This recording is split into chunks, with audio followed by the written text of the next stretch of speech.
대구에서 신축 중에 네. 6억대 아파트 선택지가 되게 많을 것 같거든요. 그렇죠. 그래서 이 중에서 혹시 하나를 고른다면 네. 어떤 기준으로 접근을 하실 것 같은지. 어디서 오신 누군지 간단하게 소개해 주시면 될 것 같아요. 저는 대구에서 살고 있고 곧 결혼 예정인 28살 여자 직장인입니다.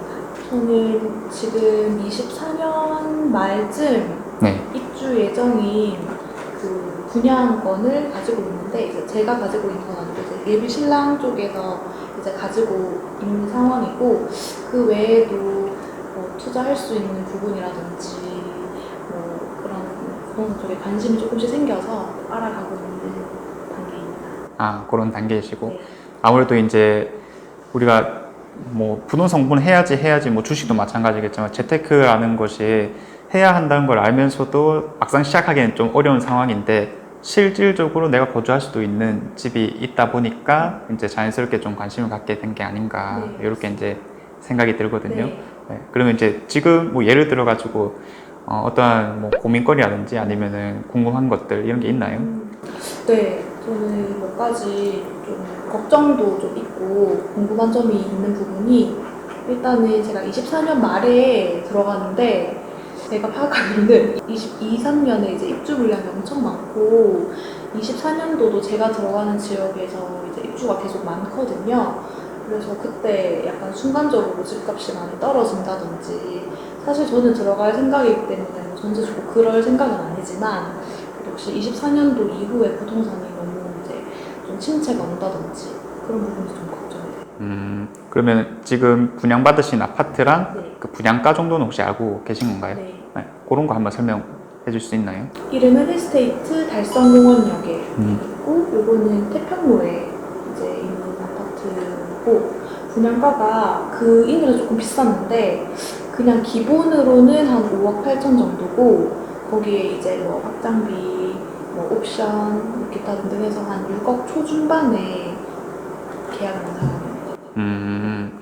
일단은 사실 태평로 지역에 대해서 이제 좀 직접적으로 말씀을 드릴 건데 대구 시장 안에서도 이 분양가라는 것이 한 두 가지 종류가 있다 그냥 이렇게 생각을 하시면 돼요. 네. 그러니까 쉽게 나눠보자면 분양가가 오르기 전에 단지들이 있고 분양가가 오른 후에 단지들이 있는데 태평로 지역도 마찬가지로 이 오랜 기간 동안 계속 꾸준하게 분양을 했다 보니까 정말 5억 5천 수준에서 분양하는 아파트들도 있는데 이게 6억대 수준에서 분양하는 아파트들도 있다 보니까 이런 가격 차이가 최소한 5천만 원 이상이 나고 있다 이렇게 판단하고 있어요. 자, 그래서 뒤로 가면 갈수록 어쨌든 분양가가 계속 올라가는 구조를 취했기 때문에 늦게 했는 것들을 이 공급의 영향에서 좀 자유로울 수가 없다. 특히 마이너스 P라는 게 분명히 생길 수도 있긴 하다. 이렇게 이제 판단을 하고 있거든요. 근데 여기서 나눠봐야 되는 중요한 포인트는 전매 제한이 생기고 나서 분양을 했느냐 아니면 전매 제한 전에 분양을 했느냐 이게 정말 중요한 포인트이거든요. 왜냐하면 지금 뭐 그 주변에서도 경남 센트로 같은 경우에는 마이너스가 뭐 6천, 7천 이런 게 나오고 있긴 하잖아요. 근데 그게 결국에는 투자자가 팔려고 하기 때문이다. 근데 팔리지가 않기 때문에 대체 얼마면 팔리겠느냐라고 해서 끝도 없이 추락하고 있는 상황인 거거든요. 근데 만약에 전매를 못하는 분양단지라고 했을 때는 첫 번째 상황이 어떻게 나오냐면 매물 자체가 없어요. 네, 팔려고 하는 매물 자체가 거의 없다. 왜냐? 처음에 들어가는 사람들 대부분이 어떤 생각을 가졌냐면 투자로 바라본 게 아니라 그냥 실거주로 대부분 들어왔기 때문에 최소한 내가 2년 비과세를 채우고 나서 팔아야 되겠다. 입주하고 나서 그런 상황일 거거든요. 그래서 입주 시기에는 일단은 매물 자체가 많이 없을 거기 때문에 이 마이너스 현상이 두드러지지 않을 것이다 라고 예상을 하고 있고요. 그 다음에 2년 뒤에는 조금 더 우리가 그러면 조금 하락할 수도 있지 않을까라고 하는 거지만 사실 2026년이잖아요. 그렇게 되면은 그럼 그때 되면은 상황이 뭐 어떻게 바뀌어 있을지는 모르는 거다. 그런데 우리가 일반적으로 공급이 많다라고 하는 시기는 24년도, 25년도이기 때문에 26년도를 지금부터 걱정할 필요는 없다라고 보고 있고 지금보다는 조금 더 나아질 것이라고 보여진다. 왜냐? 지금 떨어지는 가장 대표적인 두 가지 이유를 꼽을 때 금리와 공급 상황이 있기 때문에 이런 것들은 차차 해소될 것이다. 이렇게 판단을 하고 있는 거죠. 그래서 내가 지금 상황에서 정말 이제 마음이 불편할 수밖에 없잖아요. 그러면 저는 어떤 걸 좀 찾아보라고 얘기하고 싶냐면은 수성구에 입주한 아파트 최근에 그런 것들을 한번 살펴볼 필요가 있다고 봐요. 그런 아파트들은 일찌감치 전매 제한 물건들이었었기 때문에 지금 매매하는 물건들이 거의 없어요. 그래서 이런 것들 보면서 좀 위안을 얻는 게 좋지 않을까, 그렇게 이제 생각이 드네요. 좀 저는 이 부분은 솔직히 생각을 크게 못 해봤거든요. 네. 일단 여기는 전매 제한 단지가 맞고 그렇죠. 이거는 좀 비슷한 얘기긴 한데 지금 공급이 굉장히 많기 때문에 근데도 분양가가 계속 올라가잖아요. 그래서 사람들이 이제 어떻게 분양가가 이렇게까지 나오냐, 이렇게 미분양이 나는데 이런 얘기를 계속 하는데 분양가가 이런 걸 반영해서 떨어질 수 있다고 보시나요? 그래서 현 상황이 사실 거의 최악이나 마찬가지이고 앞으로 이런 최악의 상황이 지속된다라고 했을 때는 뭐 그런 식으로 나올 수 있겠다고 보이지는데 현 상황을 이제 조금 분석할 필요도 있다라고 말씀드리거든요. 그럼 예를 들어서 최근에 이제 아직까지도 이 죽전역 밑에 볼리 내거리 쪽에 분양을 상당히 많이 하고 있어요. 뭐 예를 들어서 프루지오도 얼마 전에 했었고 빌리브 루디체라든지 이런 것들이 분양 성적이 안 좋다라는 것은 분명히 알고 있거든요. 그런데도 분양가가 7억부터 나와요. 7억부터. 죽전역 일대도 아니고 죽전역에서 한참 아래에 떨어진 지역도 7억부터 나오거든요. 근데 이러한 분양 단지들은 쉽게 말해서 뭐 2년 전부터 꾸준하게 계속 나오고 있어요. 워낙에 분양이 많이 잡혀 있었기 때문에 앞으로도 많이 나올 거고. 그럼 그런 분양 단지들이 6억대로 분양을 할 것이냐? 저는 아니라고 봐요. 왜냐하면 이거 7억이든 6억이든 분양을 해봤자 어차피 미분양이 정말 극심하다라는 것은 누구나 예상할 수 있는 거거든요. 그렇다면 그냥 이제 제 개인적인 의견이긴 하지만은 7억 정도의 분양을 하고 할인을 많이 넣는 것을 아마도 이 마케팅 전략을 좀 취하지 않을까 그렇게 예상을 하거든요. 그래서 뭐 흔히 말하는 벤츠 한 대를 준다라거나 아니면 뭐 7, 8천만 원의 할인 혜택을 준다라거나 그런 식으로 좀 흘러갈 가능성이 높다. 그래서 분양가는 안 낮추고 오히려 할인 폭을 좀 늘리려고 하는 경향이 있을 것이다. 그렇게 예상하고 있어요. 옛날에는 그런 일이 뭐 많았다라고 들었는데 최근에는 할인한다는 얘기는 못 들었거든요. 할인 정도는 그래도 일어날 수 있다. 그 실제로도 일어나고 있어요. 그리고 네. 저쪽에 수성구 쪽에 어디가 있냐면 지금 대표적으로 실패한 정책이 되고 있는 게 후분양 정책이에요.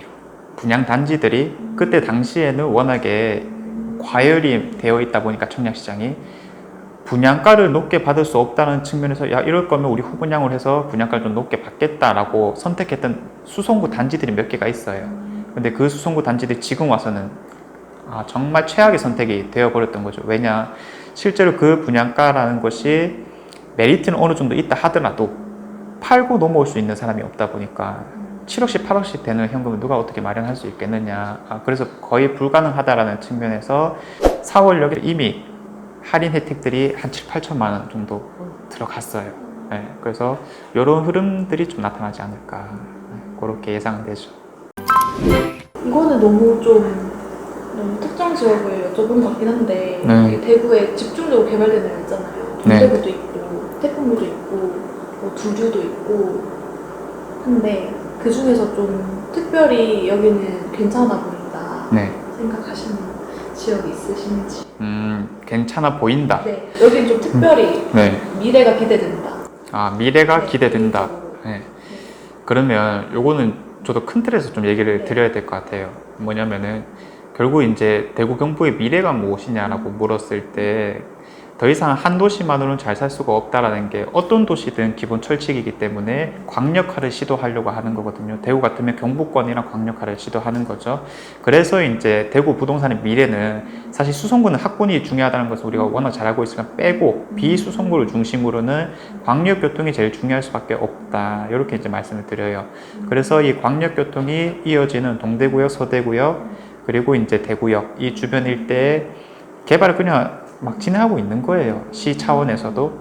그리고 이런 개발들이 사실 공급이 너무 쏠려 있다 보니까 지금 당장 우리가 싸게 살 수 있다라는 건데 저는 이제 투자의 관점에서 좀 판단을 하거든요. 뭐냐면 투자라는 것은 결국에는 우리가 10년을 바라보고 할 수도 있지만은 어차피 10년 볼 거면 그냥 수성구 가면 된다라는 관점에서 당장 수성구 갈 돈이 없다라면 당장에 돈을 벌 수 있느냐, 사실 이게 또 중요한 관점일 수밖에 없거든요. 그럼 미래가 어느 정도 전망이 되고, 그리고 돈도 이제 좀 싸게 살 수 있는 지역들은 어디냐라고 물었을 때 지금처럼 그 광역교통이 있는 곳 주변에 뉴타운이라거나 아니면은 공급이 많은 지역들이죠. 그래서 신안 뉴타운, 평리 뉴타운, 그리고 마지막 태평로 이런 데일 때는 좋은 기회가 되는 거죠.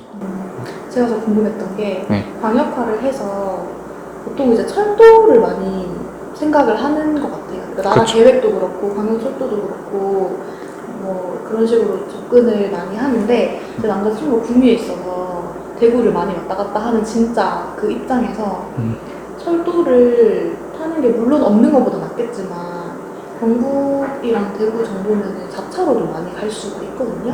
그래서 생기면 이용할 수도 있겠지만 생겨도 저는 그 차를 이용하는 분들도 많을 것 같거든요. 그래서 그러면 IC 접근성이 더 이게 중요하게 느껴지기도 하거든요. 그렇죠. 그래도 이게 광역철도나 이런 부분이 많이 영향을 줄까요? 그래서 정말 좋은 말씀이다라는 생각이 들고, 여기서 이제 조금만 더 나아가서 생각을 해보자면 광역철도화는 이제 시작이라는 거예요. 네, 뭐냐면은 서울 수도권이 가장 먼저 시작을 했잖아요. 근데 이 뻗어나간 것들을 한번 살펴보면은 정말 길게 뻗쳐나가고 있구나. 단순히 어떤 한 군데에서 그치는 게 아니라, 그러면 지금 대구 경북권 같은 경우에도 지금 뭐 구미라든지 경산 이 정도로 시작을 하지만은 결국에는 모든 도시들을 연결하겠다라는 것이 기본적인 계획이라고 보고 있기는 하거든요. 그래서 이런 것들이 이제 막 시작인 거고, 사실 전국이 광역화되는 것은 뭐 아주 먼 이후의 일이긴 하겠지만은 이 중요성이라고 하는 것은 날로 갈수록 더 중요해질 수밖에 없다. 그렇게 판단을 하는 거고요. 그리고 이제 결국에 어쨌든 중심가에 대한 접근성이 가장 중요할 수밖에 없을 것 같아요. 그러면 그 중심가라고 하는 것은 사실 수성구 정도가 아니라면, 우리가 비수성구라고 했었을 때는 지금 뭐 동대구역이 가장 앞서 나가고 있다라고 했었을 때, 이 동대구역의 사람들이 많은 주거를 이제 형성하고 있다라고 하면은 어차피 앞방만 출퇴근하면 되는 거죠. 예를 들어서. 그러면 나머지 사람들은 어딘가에 이제 살아야 된다는 측면에서 이 주거 타운이 많이 형성될 것이 결국 발전이 많이 될 수밖에 없다. 그러면 광역화되는 곳들의 이 지역들은 가면 갈수록 미래 가치가 밝다, 이렇게 이제 판단을 하는 거죠. 지금 저는 좀 걱정되는 부분이라기보다는 제가 지금 가진 그 분양권은 그 세대수가 그렇게 많지가 않거든요. 저는 세대수가 좀 많은 아파트가 좋아 보이고 확실히 좀 존재감도 큰 부분이 있는데, 혹시 지금 그 와중에도 신축이 너무 많이 생기다 보니까 굳이 선택을 한다면 같은 입지일 때 대단지인데 구축인 케이스랑 소단지인데 신축인 케이스가 어디가 더 좀 미래 가치가 있을지. 요거는 사실 조금 모호한 부분이 있어가지고 저는 두 가지로 나눠볼 필요가 있다고 보거든요. 뭐냐면은 구축이냐 신축이냐라고 물었을 때 사실 좋은 거는 뻔하잖아요. 그렇죠. 그럼 우리가 하나의 입지라고 했었을 때 당연히 똑같은 인프라를 누릴 수 있다면은 신축을 사는 것이 맞다라고 보는 거고, 그러면 이제 이 구축 신축을 나누는 기준도 사실 조금 중요해질 수밖에 없어요. 그럼 10년 정도 이상 된 걸 구축이라 하겠냐, 20년 이상 된 걸 구축이라 하겠느냐, 조금 모호하긴 하다, 그렇죠? 10년 이상. 그러면은 20년짜리로 우리가 이런 비교를 한다라는 것은 분명히 아닐 거고, 한 10년 정도 수준이라고 봤었을 때는 저는 그래도 무조건 신축이 맞다, 이렇게 판단하고 있어요. 대신에 그 소규모라고 하는 게 정말 딱 한 동짜리냐 아니냐, 이거는 구분을 좀 해줘야 된다라고 보긴 하거든요. 그래서 저 같은 경우에는 3개 동 이상이면 괜찮다라고 얘기를 해요. 우리가 평균적으로 가격들을 한번 쭉 살펴봤었을 때 3개 동 이상인 아파트 단지들은 그래도 이 절감 효과가 크지 않다. 그러니까 동이 없음으로 인해서 사람들이 비선호한다라거나 이런 경향이 적다라는 거예요. 근데 한두 개 동들은 확실히 선호도가 많이 떨어지긴 하죠. 그런데 이것도 지역에 따라서 우리가 또 구분을 해줘야 돼요. 지역이 어떤 지역이 있냐면 상업지역이냐 아니면 일반 주거지역이냐, 이거는 또 구분을 해줘야 되거든요. 상업지역 내에서는 2개 동도 괜찮아요. 오히려 1개 동이 괜찮은 사례도 꽤 많이 있어요. 그래서 상업지역은 어차피 주상복합으로 높게 올리는 거기 때문에 위치만 충분히 괜찮다라고 한다면은 가격이 충분히 따라가는 경우가 많이 있거든요. 그 대표적인 사례가 어디 있느냐, 그 대구는 아니긴 한데 그 부산 해운대의 마린시티에 그 자이가 최근에 들어왔는데 그게 한 동짜리였거든요. 근데 그런 것들이 최신축이기 때문에 그래도 대장 노릇을 하고 있고 가격 또한 크게 뒤처지지가 않는다. 이렇게 이제 판단하고 있어요. 그래서 사례는 많은데 그래도 우리가 일반적 평균적으로 나누자라고 한다면 3개 동 이상이라면 크게 문제될 건 없으니까 이왕이면 신축을 좀 사라. 이렇게 이제 이야기를 나눌 수는 있을 것 같아요. 너무 명확해서 네. 속이 시원하네요. 이게 너무 좀 네. 궁금한데. 많이 질문을 해요, 실제로. 네. 아, 네. 그렇죠. 그렇죠. 아, 그리고 이미 저는 뭐 일단 아파트를 기다리는 입장이긴 한데 만약에 지금 새로 아파트를 사는 분이 있다면 대구에서 신축 중에 네. 6억대 아파트 선택지가 되게 많을 것 같거든요. 그렇죠. 그래서 이 중에서 혹시 하나를 고른다면 네. 어떤 기준으로 접근을 하실 것 같은지. 그럼 이제 누구나 잘 아는 정말 쉬운 대답이 있거든요. 신축과 구축 중에 뭘 사겠느냐라고 물었을 때는 당연히 네. 신축일 수밖에 없는 거니까. 근데 지금은 또 타이밍이 신축을 정말 싸게 살 수 있는 타이밍이에요. 그렇다 보니까 그냥 입주하는 신축 아파트들을 노려줘라 이렇게 이제 쉽게 얘기를 할 수 있을 거고, 그럼 이왕 신축이라면 우리가 좋은 입지에 있는 아파트들을 노려줄 필요가 있겠다 이렇게 이제 말씀을 드릴 수가 있는 거겠죠. 그래서 입지라는 것은 어차피 다 정해져 있어요. 모든 지역이 마찬가지고 대구뿐만 아니라. 그래서 어떻게 하면 좋은 입지에 싸게 살 수 있을까, 우리 첫 번째 포인트가 되는 건데 좋은 입지에 정말 최신축 아파트를 가장 싸게 살 수 있는 타이밍이라고 보기 때문에, 특히 그런 입주장일 때는 그런 것들 노려준다라고 했었을 때 어차피 지금 당장 살 수는 없다라고 친다면은 저는 이제 가장 생각나는 것은 청라 힐스자이죠. 청라 언덕역에 이런 것들은 확실한 대장, 그 일대에서 대장 아파트라 할 수 있고 충분히 가격적인 메리트가 있으니까 6억 정도면 살 수 있을 거거든요. 그래서 이런 것들 좀 노려줘라. 이거 뭐 상관없는 얘기지만 전 개인적으로 그 근처를 가면 네. 남자학 인근인가요? 맞아요. 여기를 가면 여기가 엄청 수성구가 아닌 중에서 거의 제일 비싸잖아요. 그렇죠. 근데 저는 이게 제일 이해가 안 되는 지역, 제 기준으로. 가면은 언덕이 너무 높고 아파트는 너무 좋은데 주변에 인프라는 그렇게 많지는 않은 느낌? 그렇죠. 그렇죠. 그런데도 이렇게 가격대가 높은 건 아무래도 2호선이라서 그런 걸까요? 그래서 이제 지금 남자를 집중적으로 말씀하시는 거죠. 뭐 아니면 청라언덕까지 제가 포함해서? 남자 위치는 정확히 아는데 청라일스 자리를 제가 정확히 모르겠어요. 방금 이제 어떻게 질문하셨냐면은 주거의 입장에서 질문을 하셨는데, 맞아요. 내가 만약에 그 지역을 잘 모르겠다라고 판단할 때는 정말 쉬운 게 가격만 보면 돼요. 가격. 왜냐면 가격에 모든 장단점들이 다 포함이 되어 있는 거니까. 내가 아무리 장점이 뛰어나다라고 말한들, 혹은 아무리 단점이 극명하다라고 말한들, 결국에는 그 모든 것들이 가격에 반영되어 있을 거라 가지고 가격이 어디가 좀 앞서 나가고 있는가, 이렇게 접근을 하시면 될 것 같아요. 그러면 남자 같은 경우에도 여기라면 충분히 좋다라고 생각하고 있구나, 우선은 그런 태도도 좀 중요하지 않을까, 그렇게 생각하는 거죠. 원인을 생각하는 것도 중요하지만 가격이 결과니까. 이게 어쩔 수 없는 포지션의 한계가 있다고 보는 건데, 집주인의 입장에서 바라보는 것과 그리고 외부에서 바라보는 입장은 완전히 다른 거거든요. 근데 이제 보통은 외부에서 바라보기 때문에 단점에 치중하는 경향이 있는 건데, 결국 가격은 장점으로 얘기하는 곳이에요. 예를 들어 검사가 주거 환경으로서는 정말 최악이거든요. 언덕 지형에다가 오래된 아파트들밖에 없으니까 겨울에도 패딩 입고 자야 돼요. 보일러 정말 세게 틀어놓는다 하더라도. 실제 집주인분들 그렇게 다 얘기를 하거든요. 근데 거기에 우리 대구에서 가장 비싼 이유는 뭘까? 장점이 1등인 곳이기 때문이다. 학군 하나로 얘기를 할 수 있는 것이다. 그래서 우리는 가격을 보통 볼 때 거기가 가진 장점이 얼마나 강한가, 여기에 집중을 좀 할 필요가 있다. 그렇게 말씀을 드리죠. 마지막 네. 질문인데 그 인구가 계속 줄잖아요. 아파트는 너무 많이 지었고 이게 앞으로 집중 공급 시기가 지나도 이게 계속 앞으로 상승을 할 수 있을까? 대구 자체가 이게 전망이 괜찮을 거라고 보시나요? 그러면 부동산에 대한 기본적인 관점, 우리가 우상향이다라는 것은 뭐 전통적으로 알고 있는 지식이잖아요. 그럼 그 우상향된 이유가 무엇일까라고 물었을 때 우리가 공급이 적었기 때문이다라고 얘기를 하진 않을 거예요. 우상향된 이유가 무엇일까 묻는다면 물가의 상승에 따른 자연스러운 가격 상승이다. 이렇게 이제 얘기를 할 수가 있겠죠. 그리고 땅의 희소성 이런 것도 얘기를 할 수 있을 거고. 왜냐? 입지는 정해져 있기 때문에 좋은 입지로 들어오려는 사람들이 많아서. 그러면 인구가 줄어든다는 것은 사실 이것도 자명한 사실이에요. 그렇다면 인구가 줄되 우리가 사람들은 어디로 이동을 할까 한번 묻는다면 지금 우리가 하고 있는 행동들이 나중에도 그대로 발현되겠죠. 뭐냐면은 좋은 곳으로 점점 더 몰릴 수밖에 없다라는 거예요.